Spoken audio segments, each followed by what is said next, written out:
Kinabukasan, nagdaos ng seremonya ng pamamaalam para kay Johan ang mga kabalyero at ang pari. Pagkatapos noon, sinabi ni Devil Zack kay Bayman na ang bruha ang pumatay sa kanyang kasamahan at binabalaan siyang ipaalam sa iba na mag-ingat sa kanilang mga sasabihin, dahil nakakarinig ang bruha at gagamitin niya ang kahinaan ng bawat isa laban sa kanila. Hindi gaanong naniwala ang kabalyero sa sinabi ng pari at umalis. At ngumiti ng may pang-iinsulto ang bruha kay Devil Zack.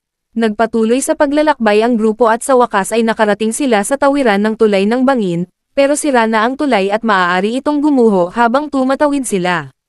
Buong tapang na nauna si Bayman at nagawa niyang tumawid, at pagkatapos ay hiniling sa iba na maunang tumawid gamit ang mga kabayo.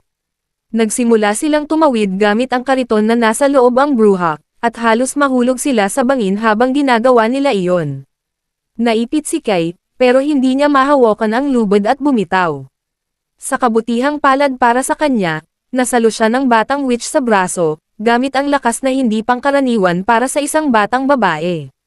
Ilang minuto lang ang lumipas, nagawa ng grupo na ligtas na mailagay ang kariton sa kabilang panig bago tuluyang gumuho ang tulay.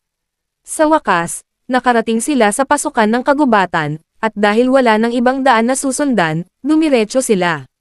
Natatakpan ng makapal na fog ang kagubatan at halos hindi nila makita kung saan sila gagalaw.